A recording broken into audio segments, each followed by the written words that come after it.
Very easy, very healthy at sigurado kung magugustuhan ng inyong buong pamilya ito ang barbecue. Kaya, simulan na natin. Miss Yula, BFF. Pagsasama-samahin lang natin yung toyo, lemongrass, at saka yung garlic, and onions. Ayan.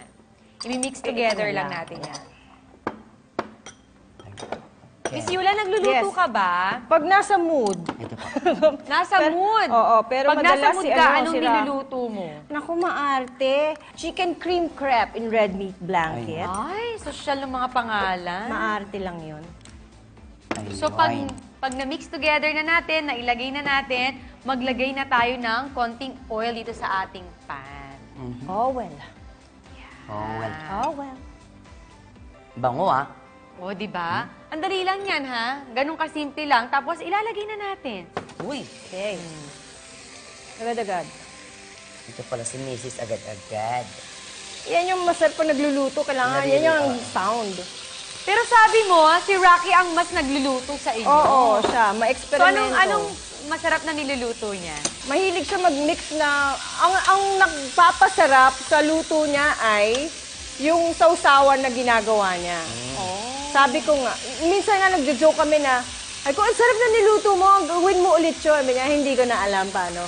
Parang nag-iimbento siya on the spot. Oo. Cute naman nun.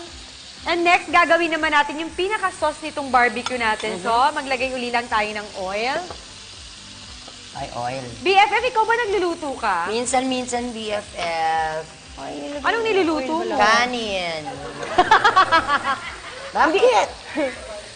So, ayan, ginisa lang natin yung onions, garlic, tapos itong lemongrass. Ayun pala eh.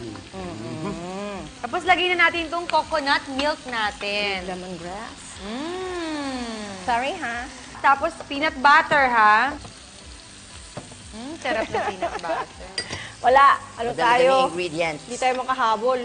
Kaya yan. Ayan, mix together lang. Tapos, siguro pag ganyan, kasi coconut, ihinaan lang natin ng konti. Minaan. Yes.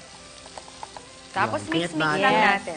And of course, sweet soy sauce. Ito, soy sauce lang, tapos nilagyan natin ng sugar. Wow. Kaya siya naging sweet soy sauce. At honey. O yun, honey. Mahilig ka ba sa mga Filipino food? Oo. Pero mas favorite ko Italian. Oh, Pero Italian. iniiwasan ko kasi sobrang nakakataba.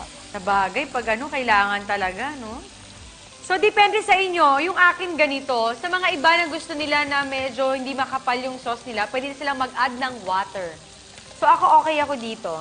Yung iba kasi gusto hindi ganitong kakapal o kastik. Oo eh. Yung mukhang chiwi-chiwi siya. And then, after, maglagay tayo ng curry powder. Yan. Curry. Tapos, lagyan syempre natin ng cayenne pepper. Saan dito? Ito bang Yan, yes. Yan. Yan. Ako, konti lang. Konti lang ito. Bakit? Ayan, parang sinunog nyo na yan. Maglagay tayo ng salt and pepper to taste. Ayan, salt and pepper. Okay. Yung akin din, tawa ko ng tawa, baka nasunog na Salt and din. pepper. Ay, hindi naman. So, ayan, mukhang okay na rin yung sa inyo. Check natin baka kung ano nangyari sa kanya. So, ayan, ready na yan. Akin, ilalagay ko na sa atin. Ay, plating na si BFF. Yes. Ay, ganun pala. Tapos yung sauce na ginawa natin, i-drizzle lang natin. Oo. Yan. Maputi yung nanay, medyo maitim yung tatay. Tuna.